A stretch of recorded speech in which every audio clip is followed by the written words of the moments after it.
सर्वप्रथम सर्वांना श्री स्वामी समर्थ.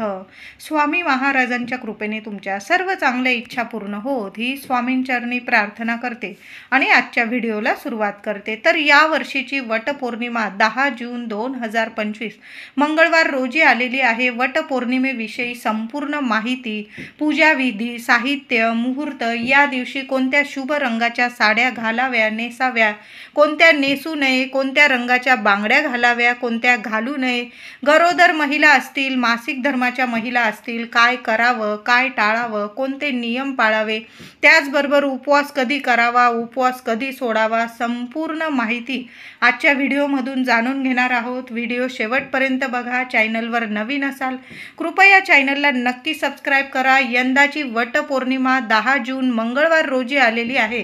प्रत्येक महिलेने कमेंटमध्ये आपल्या कुलस्वामिनीचं नाव जरूर लिहा, नाहीतर लिहा सर्वांनी श्री स्वामी समर्थ.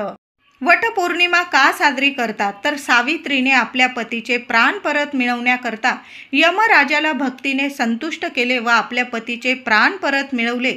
ज्या वृक्षाखाली तो पुन्हा जिवंत झाला ते झाड होते वडाचे आणि तो दिवस होता ज्येष्ठ पौर्णिमेचा म्हणजे वटपौर्णिमेचा. त्यावेळी सावित्रीने वडाची मनोभावे पूजा केली. या प्रसंगाची आठवण म्हणून आजही आपण सर्व सवाशीण स्त्रिया वडाची ज्येष्ठ पौर्णिमेला वडाच्या झाडाची मनोभावे पूजा करत असतो. वडाची झाड म्हणजे देवतुल्य असे झाड म्हणून सुद्धा ओळखले जाते. वडाच्या झाडामध्ये प्रत्यक्ष ब्रह्मा, विष्णू, महेश तिन्ही देवतांचे स्थान आहे. जेव्हा आपण वटपौर्णिमेला वडाच्या झाडाची पूजा करतो तेव्हा आपल्याला त्रिदेवांचे पूजन केल्याचे पुण्य फळ, सुख, सौभाग्य प्राप्त होते. ब्रह्मा, विष्णू, महेश तिन्ही देवता आपल्याला भरभरून आशीर्वाद देतात.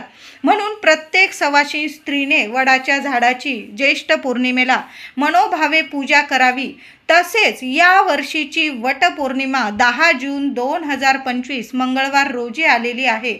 पौर्णिमा ज्येष्ठ पौर्णिमा प्रारंभ होणार आहे 10 जून मंगळवार रोजी सकाळी 11:35 ही पौर्णिमा तिथी प्रारंभ होणार आहे आणि दुसऱ्या दिवशी 11 जून दुपारी 1:13 ही पौर्णिमा तिथी संपणार आहे. आता बऱ्याच महिलांना प्रश्न पडलेला असेल की वटपौर्णिमा 10 तारखेला साजरी करावी की 11 तारखेला. तर वटपौर्णिमा या वर्षीची वटपौर्णिमा 10 जून 2025 मंगळवार रोजी साजरी आपण करणार आहोत. पण काही कारणास्तव माझ्या काही मैत्रिणींना 4 दिवस वगैरे असेल, काही मोठ्या कारणामुळे जर तुमची 10 तारखेला पूजा वगैरे करणं राहून गेलं, वडाच्या झाडाची पूजा करणं राहून गेलं तुमच्याकडून, तर मग तुम्ही दुसऱ्या दिवशी 11 जून 2025 बुधवार रोजी दुपारी 1:15 सुद्धा तुम्ही वडाच्या झाडाची पूजा करू शकतात. काही कारणास्तव तुमची पूजा राहून गेलं, काही महिलांना 4 दिवस वगैरे असतील आणि 5व्या दिवशी 11 तारखेला तुम्ही डोकं वगैरे धुवून पूजा केली तर मग तुम्ही करू शकता. काही कारण असेल तरच मग तुम्ही 11 तारखेला पूजा करायची आहे. नाहीतर आपण सर्व सवाशीण स्त्रियांनी 10 जून 2025 मंगळवार रोजीच वट सावित्रीची पूजा करायची आहे, म्हणजे वडाच्या झाडाची पूजा करायची आहे. आता ज्या महिला 11 तारखेला पूजा करणार असतील त्यांनी उपवास मात्र आपण सर्वांनी 10 तारखेलाच मंगळवार रोजीच करायचा आहे. बघा, 10 जूनला मंगळवार आलेला आहे, आपल्या कुलस्वामिनीचा दिवस आहे. सर्व महिलांनी या दिवशी लवकर उठायचं आहे आणि वडाच्या झाडाची पूजा करण्या अगोदर काही महिला काय करतात, सकाळी लवकर उठतात आणि घाई करून वडाच्या झाडाची पूजा करून येत असतात. तर असं करू नका महिलांनो. सर्व काही नीट व्यवस्थित करायचं आहे आपल्याला. तर या दिवशी जर असं लवकर उठायचं आहे आणि सर्व महिलांनी आंघोळीच्या पाण्यात थोडीशी चिमूटभर हळद टाकून आंघोळ करायची आहे. माता लक्ष्मी प्रिय हळद टाकून आंघोळ करायची आहे. लक्ष्मी नारायण प्रसन्न होतील, तिन्ही देवता प्रसन्न होतील म्हणून हळद टाकून नक्की आंघोळ करा. जे काही शारीरिक मानसिक त्रास असतील संपूर्णपणे नष्ट होतील महिलांनो. हळद टाकून नक्की आंघोळ करा. त्याचबरोबर या दिवशी महिलांनो अंघोळ केल्यानंतर लगेच आपल्या देवघरात देवांची छान अशी विधिवत पूजा करायची आहे. मंगळवार आलेला आहे. या वर्षीची ज्येष्ठ पौर्णिमा म्हणजेच वटपौर्णिमा मंगळवारी आलेली आहे. आपल्या कुलस्वामिनीची माता लक्ष्मीची छान अशी विधिवत पूजा करा. मूर्ती असेल, फोटो असेल पुसून घ्या. मूर्ती असेल छान पंचामृताने किंवा गाईच्या कच्च्या दुधाने अभिषेक करायचा आहे. मूर्ती छान देवघरात स्थापन करायची आहे आणि कुलदेवीचा मंगल कलश सुद्धा या दिवशी जरूर भरा. त्याचबरोबर देवी आईची ओटी भरायची आहे. आता तुम्ही खणा नारळाची नाही भरली वटपौर्णिमेला देवी आईची ओटी तरीही चालेल, पण गहू आणि आंबा आणि गहूने देवी आईची ओटी भरायची आहे. एक ओटी तुम्हाला तुळशीजवळ सुद्धा एखाद्या वाटीत तुम्ही ओटी ठेवा किंवा आपल्याकडं वडाचे पानं असतील तुमच्याकडं तर त्या एक वडाचं पान घ्यायचं. देवघरात सुद्धा एखाद्या ताटलीवर एखादं वडाचं पान ठेवा. मूठभर गहू घ्या. दोन्ही मुठीत ओंजळीत तुम्हाला गहू घ्यायचे आहे. देवी आई समोर ठेवा. त्यावर एक आंबा ठेवा. हळदी कुंकू फुलं वाहून देवी आईची ओटीची पूजा करा. तुमच्या मनात जी इच्छा असेल देवी लक्ष्मीला तुमच्या कुलस्वामिनीला सांगा. तुळशी मातेसमोर सुद्धा तुम्हाला ओटी ठेवायची आहे. हळद कुंकू फुलं वाहून तुळशी मातेची सुद्धा पूजा करायची आहे. साद्र संगीत आधी देवघरात देवांची तुळशी मातेची पूजा करा आणि मगच तुम्हाला वडाच्या झाडाखाली जाऊन पूजा करायची आहे. काही महिला घाईघाई करता आधी वडाच्या झाडाची पूजा करून येता आणि मग घरातल्या देवांची. असं करू नका. आधी आपल्या देवघरात देवांची पूजा करायची आहे. तुळशी मातेची पूजा करा. आपल्या कुलस्वामिनीची ओटी भरा. नुसती गव्हाने आणि आंब्याने भरली तरीही चालेल. ज्येष्ठ पौर्णिमेला वटपौर्णिमेला गव्हाच्या ओटीला खूप महत्त्व आहे.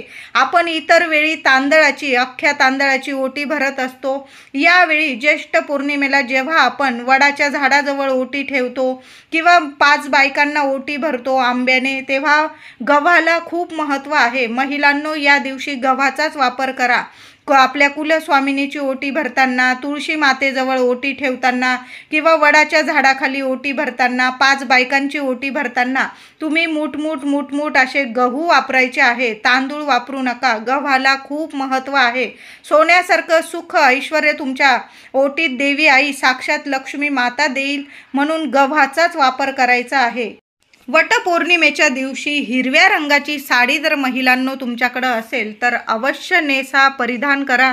सुख सौभाग्याचं प्रतीक आहे हिरवा रंग. हिरवा रंग देवी आईचा आवडता बहरलेला शुभ रंग आहे, म्हणून हिरवा रंग जास्त करून हिरवा रंग जर परिधान केला सुख सौभाग्यात वाढ होईल. त्याचबरोबर तुमच्याकडं लाल रंगाची साडी असेल, पिवळ्या रंगाची, हळदी कुंकवाचा शुभ रंग आहे. प्रत्यक्ष माता लक्ष्मी, श्रीहरी विष्णू, आपला गणपती बाप्पा यांचा प्रिय रंग आहे, म्हणून हे सुद्धा रंग तुम्ही परिधान करू शकता.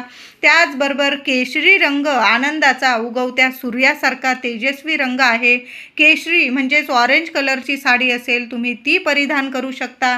त्याचबरोबर गुलाबी किंवा जांभळ्या रंगाची साडी असेल तुमच्याकडं, प्रेमाचे प्रतीक आहे हे सुद्धा रंग. तुम्ही हिरवा रंग, लाल, पिवळा, ऑरेंज, गुलाबी, जांभळा हे रंग तुम्ही आनंदाने परिधान करू शकता. पण चुकून सुद्धा काळ्या रंगाची किंवा तुम्हाला जर वाटत असेल काळ्या रंगावर इतर बॉर्डर आहे, पण चुकून सुद्धा काळा रंग या दिवशी परिधान करू नका. मंगळवारी आलेली आहे वटपौर्णिमा. शुभच रंग आपल्याला परिधान करायचे आहे. हिरवा रंग परिधान करा, लाल रंग परिधान करा, पिवळा, ऑरेंज, गुलाबी, जांभळा या कलरच्या साड्या आपण परिधान करू शकतो. तुम्ही वांगी कलरचं साडी असेल तुमच्याकडं ती सुद्धा तुम्ही परिधान करू शकता. पण चुकून सुद्धा पांढरा कलर असेल, काळा असेल, ग्रे असेल, डार्क निळा असेल अशा कलरच्या साड्या आपल्याला टाळायच्या आहे या दिवशी. तरी चुकून सुद्धा या रंगाच्या साड्या अजिबात परिधान करू नका. त्याचबरोबर महिलांनो हिरव्या काचेच्या बांगड्या सौभाग्यवती स्त्रियांनी या दिवशी हातात नक्की घाला. आधीच्या असतील, तुम्ही 4 दिवसात वगैरे वापरलेल्या असतील, कुठं गेलेले असतील तुम्ही सुतकात वगैरे, तर मी म्हणेल ह्या बांगड्या अशा बांगड्या काढून टाका आणि वटपौर्णिमेच्या दिवशी छान जरा कमी भरल्या, तुम्ही 6 भरल्या तरीही चालेल, तुम्हाला जास्त बांगड्या घालायची सवय नसेल, किमान पौर्णिमेची पूजा करोस्तोवर तरी तुम्ही हातात बांगड्या घालूनच या दिवशी प्रत्येक सवाशीण स्त्रीने छान अशी साडी नेसून, हातात बांगड्या घालून, मंगळसूत्र, जोडवी, छान असा साज शृंगार करूनच वडाची पूजा करायची आहे. फाटके तुटके कपडे किंवा अगदी 4 दिवसात वापरलेले वगैरे कपडे असतील, असे कपडे घालून चुकून सुद्धा महिलांनो वडाची पूजा करू नका. वडाची पूजा करताना मी म्हणेल वडाच्या झाडाखाली जाऊनच पूजा करायची आहे. फांद्या वगैरे तोडून आणलेल्या आहे आणि तुम्ही त्याची पूजा करताय असं करू नका. तुम्हाला जर झाड लावायचं असेल वडाचं, तुम्ही नवीन झाड घेऊन या आणि त्या झाडाची पूजा केली आणि नंतर ते झाड तुम्ही एखाद्या गार्डनमध्ये तुमच्या घराजवळ लावलं तर अतिशय उत्तम. पण फांद्यांची पूजा करू नका. फांद्या तोडायची चूक अजिबात करू नका. या दिवशी आपल्याला झाडाचीच पूजा करायची आहे. बघा, बऱ्याच ठिकाणी झाडं असतात, आपण झाडाखाली जाऊनच पूजा करायची आहे. नका. एखादं झाड लावता आलं वडाचं तर अतिशय उत्तम. झाड घेऊन या, छोटं असलं तरी चालेल, त्या झाडाची पूजा करा. नंतर ते झाड तुम्ही एखाद्या बागेत, गार्डनमध्ये, घराबाहेर लावून टाकलं तर अतिशय उत्तम. झाडाचीच पूजा करायची आहे. या दिवशी कुणाचाच अपमान करू नका, कुणाला कमी लेखू नका. कोणत्या रूपाने देवी आई आपल्या घरी येईल आणि आपल्याकडून पाहुणचार घेऊन जाईल, मान सन्मान करून जाईल, सांगता येत नाही. म्हणून प्रत्येक स्त्रीचा आपण मान सन्मान करायचा आहे. कुणाचाच अपमान होणार नाही याची प्रत्येकाने काळजी घ्यायची आहे. मांसाहार, मद्यपान होणार नाही याची काळजी घ्या. जेवढे झाडं लावता येईल तेवढी आपण बघायचं आहे. झाडं लावा या दिवशी, एक का होईना प्रत्येकाने. वडाचं लावा, तुळस लावता आली तुळस लावा किंवा इतर झाडं लावायचे असेल तुम्हाला तर अतिशय शुभ दिवस आहे. आनंदाने एक का होईना प्रत्येकाने झाड लावण्याचा प्रयत्न जरूर करायचा आहे. वटपौर्णिमेच्या दिवशी आपल्या घरात शांतता राहील याची प्रत्येकाने काळजी घ्यायची आहे. महिलांनी मन शांत ठेवा आणि प्रसन्न ठेवा. प्रसन्न मनाने केलेली पूजा असू द्या, व्रत, उपवास फळ देऊन जातं. म्हणून शांत आणि प्रसन्न मन ठेवा या दिवशी.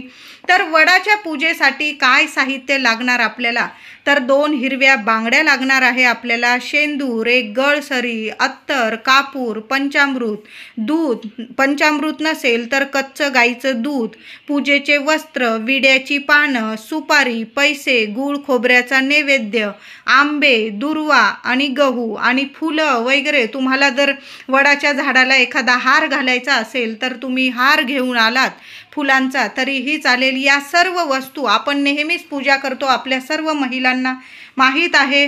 प्रथम आपण गणपतीची सुपारी मांडून स्थापना करायची आहे. पहिल्यांदा वडाच्या झाडाखाली गेल्यानंतर पहिल्यांदा गणपती मांडायचा आहे. तुम्ही विड्याची 2 पानं मांडायची, त्यावर सुपारी ठेवायची आणि गणपती बाप्पाची आपल्याला प्रथम पूजा करायची आहे. हळद, कुंकू, अक्षता, फुलं, दुर्वा वाहून पंचोपचार पूजा करायची. नंतर आपल्याला वडाच्या झाडाला थोडं दूध किंवा पंचामृत किंवा पाणी अर्पण करायचं आहे. हळदी, कुंकू, फुलं वाहून पूजा करायची आहे आणि नंतर आपल्याला सूत गुंडाळायचा आहे. सौभाग्याचं अलंकार नेलेलं असेल तुम्ही, सौभाग्याचा अलंकार अर्पण करायचा आहे. मूठभर गहू आणि तुम्हाला आंबा याची ओटी तुम्हाला वडाच्या झाडाखाली सावित्री मातेची तुम्हाला भरायची आहे. तुम्ही जशी दरवर्षी पूजा करतात ना पंचोपचारे, तशी पूजा करायची आहे. प्रथम गणपती बाप्पाची पूजा करा आणि नंतर आपल्याला बाकी पूजा करायची आहे. जन्मोजन्मी हाच जोडीदार मिळावा. जोडीदारासोबत संपूर्ण आयुष्य सुख, समाधान, आनंद, आरोग्य, ऐश्वर्याने, गोकुळाने फुलून राहावं अशी मनापासून आपल्याला वडाच्या झाडाखाली प्रार्थना करायची आहे. स्त्रियांनी या दिवशी उपवास करायचा आहे. किमान वडाची पूजा करेपर्यंत तरी नक्की उपवास करा. नंतर तुम्ही खाल्लात तरीही चालेल, उपवास सोडला.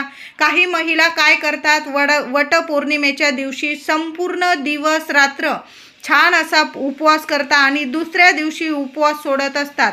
आता तुमची जशी परंपरा आहे, काही ठिकाणी वडाची पूजा केल्यानंतर लगेच घरी गेलात की लगेच उपवास सोडतात, तर काही ठिकाणी संपूर्ण दिवस रात्र उपवास करता, दुसऱ्या दिवशी उपवास सोडतात. ज्याची जशी परंपरा आहे, मी सांगते म्हणून अशी परंपरा लावून घेऊ नका. तुमची जशी परंपरा आहे, तुम्ही दरवर्षी जेवढ्यापर्यंत उपवास करता तेवढाच उपवास करायचा आहे. तुम्ही संपूर्ण दिवस उपवास करता, दुसऱ्या दिवशी उपवास सोडता, तुम्ही तसंच करा. किंवा तुम्ही फक्त वडाची पूजा करेपर्यंत उपवास करता, तुम्हाला तसंच करायचं आहे. कुणी सांगतंय म्हणून कुठलीही प्रथा लावून घेऊ नका किंवा कुठली परंपरा लावून घेऊ नका. तुम्ही जसं करता तशाच पद्धतीने वडाची पूजा करायची आहे आणि उपवाससुद्धा करायचा आहे. उपवास सोडताना काहीतरी गोडधोड खाऊनच आपल्याला उपवास सोडायचा आहे. 4 दिवस किंवा गरोदर स्त्रियांनी फक्त लांबून नमस्कार करून आपल्या पतीला उदंड आयुष्य, आरोग्य, सुख, शांतीसाठी प्रार्थना करायची आहे. पूजा करू नका. गरोदर महिलांनी पुढील वर्षी पूजा करायची आहे.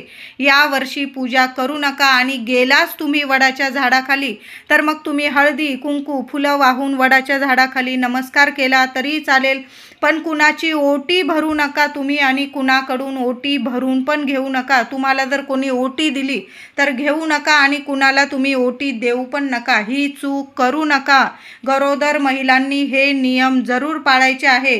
किंवा तुम्ही फक्त लांबून नमस्कार केला तरीही चालेल. 4 दिवस वगैरे असेल, त्या महिलांनी आपल्या घरातच, आपल्या देवघरात लांबून नमस्कार केला, सावित्री मातेला प्रार्थना केली, तुमच्या पतीसाठी, मुलाबाळांसाठी, मुलांच्या, पतीच्या सुख ऐश्वर्यासाठी, उदंड आयुष्य, आरोग्यासाठी, तरीही चालेल. लांबून नमस्कार करा. गरोदर महिलांनी उपवास करू नका. तुम्ही 2 जीवांच्या आहात. 4 दिवस असतील महिलांना, तुम्ही उपवास करायचा आहे. पूजा मात्र करू नका. वटपौर्णिमेच्या दिवशी भारतात संपूर्ण ठिकाणी हे वटसावित्रीचे व्रत मोठ्या मनोभावे केले जाते. पतिव्रता स्त्री कशी असावी याचा सावित्री हा आदर्श समजला जातो. या दिवशी प्रत्येक सुवासिनी स्त्रियांनी सावित्रीची मनोभावे प्रार्थना करावी व वडाच्या झाडास सूत गुंडाळून षोडशोपचारे पूजा करावी. आता सुताविषयी एक गोष्ट सांगत आहे महिलांनो. आपण सर्व स्त्रिया वडाच्या झाडाखाली वटपौर्णिमेला पूजनासाठी गेल्यावर एकीचा सूत गुंडी दुसरीला देऊ नका. ही चूक अजिबात करू नका. मी काही ठिकाणी बघितलंय, 7 फेरे मारून घेतात, सूत तोडून घेतात आणि दुसरीला देऊन देतात. अशी चूक अजिबात करू नका. वडाला 7 फेरे मारताना 7 वेळा धागा गुंडाळून उरलेला धागा, सूत गुंडी तिथेच खोचून द्या. ती तोडण्याची, कापायची चूक करू नका. वडाची पूजा करताना बरोबर स्वतःचा धागा घेऊनच झाडाखाली जा. आधी आपलं पूजेचं ताट तयार करायचं. सगळ्या वस्तू आहे का नाही काळजीपूर्वक बघा आणि त्यात खास करून सुताची गुंडी असायलाच हवी. बघा, तुम्हाला पूजा साहित्याच्या दुकानात सर्व गोष्टी मिळून जातील, सर्व वस्तू मिळून जातील. ती सूत गुंडी घ्यायची आणि मगच वडाची पूजा करायला जायची आहे. विसरू नका. अगदी सख्या बहिणी जरी असाल तुम्ही, तरी एकमेकींनी स्वतःची गुंडी देऊ नका एकमेकींना. तुम्ही जरी बहिणी असल्या, तुमचे एकमेकींचे कुळ मात्र वेगवेगळे आहे. प्रत्येकीने आपल्या पतीसाठी एक वेगळी सूतगुंडी घेऊन जायची आहे. इतरांकडं मागत बसू नका. 7 वेळा धागा बांधला झाडाला की तोडू नका. उरलेला तिथंच खोचून द्यायचा आहे. तरच तुमचं वटपौर्णिमेचं व्रत पूर्ण होणार आहे. आपली सूतगुंडी इतरांना देऊ नका, मागत बसू नका आणि तोडत बसू नका. या चुका करू नका. या चुका करतो आणि मग काही ना काही अडीअडचणी पतिदेवांना भोगाव्या लागतात. मग कामात त्यांना काही अडीअडचणी आल्या, काहीतरी दुर्घटना वगैरे घडली की आपण म्हणतो मी एवढं व्रत केलं, एवढी देवपूजा केली, मग असं का झालं. तर या छोट्या मोठ्या चुका होतात आणि त्याचं मात्र आपल्या संपूर्ण कुटुंबाला काही ना काही विघ्न आपल्याला भोगावं लागतं. म्हणून अशा चुका अजिबात करू नका. प्रत्येकीने प्रत्येकीची सूतगुंडी वेगळी घेऊन जायची आणि ती तिथंच खोचून द्यायची आहे. तोडू नका, घरी आणू नका. पुढील वर्षी कामात येईल असं बघू नका. 10 रुपयाला सूतगुंडी 5-10 रुपयाला मिळून जाईल. आपण आपले बरेच असे खर्च करतो. पतिदेवांसाठी आपण एवढा खर्च करू शकतो. वडाच्या झाडाची पूजा केल्यानंतर तिथं जर महिला असतील तर त्यांची छान अशी ओटी भरा. गहू आणि आंब्याने भरली तरीही चालेल. काही ठिकाणी फणस वगैरे बऱ्याचशा अशा वस्तू देऊन सुद्धा ओटी भरली जाते. 5-5 काळे मणी धाग्यात ओवून सुद्धा दिले जातात. तुम्हाला जर कोणी दिले तर ते टाकून देऊ नका. तुमच्या मंगळसूत्राला तुम्ही बांधून द्यायचे आहे. जोवर ते नीट आहे तोवर त्या मंगळसूत्रालाच राहू द्या. टाकून देण्याची चूक करू नका. काही ठिकाणी 5 बायकांना सुद्धा 5 ठिकाणी सुतात 5-5 काळे मणी देण्याची प्रथा आहे. तुम्ही जशा पद्धतीने ओटी भरता तशा पद्धतीने ओटी भरायची आहे. आता काही वेळा जर महिलाच मिळाल्या नाही तर मग तुम्ही देवघरात आपल्या कुलदेवीची ओटी भरा, माता लक्ष्मीची ओटी भरा, त्याचबरोबर आपल्या तुळशी मातेची ओटी भरा. साक्षात लक्ष्मी माता आहे. त्याचबरोबर तुम्हाला जर गोमाता दिसली महिलांनो, वट पौर्णिमेच्या दिवशी प्रत्येक सवाशी स्त्रीने तुम्हाला जर गाय दिसली तिला हळदी कुंकू लावा. मारकी गाय नसेल तर तुम्ही लांबून जरी हळदी कुंकू लावला, मारकी असेल तर, आणि ती जर हात लावू देत असेल तर तिच्या कपाळी हळदी कुंकू लावा, तिला नमस्कार करा. स्वतःच्या हाताने मुठभर गहू खाऊ घाला. बरोबर जाताना एखादी ताजी चपाती घेऊन जा, तिला तूप गूळ लावून घेऊन जा आणि स्वतःच्या हाताने खाऊ घाला. बघा, सुख सौभाग्यात इतकी वाढ होईल. तुमच्या पतिदेवांना प्रत्येक कामात यश मिळायला लागेल अशी ही सेवा आहे.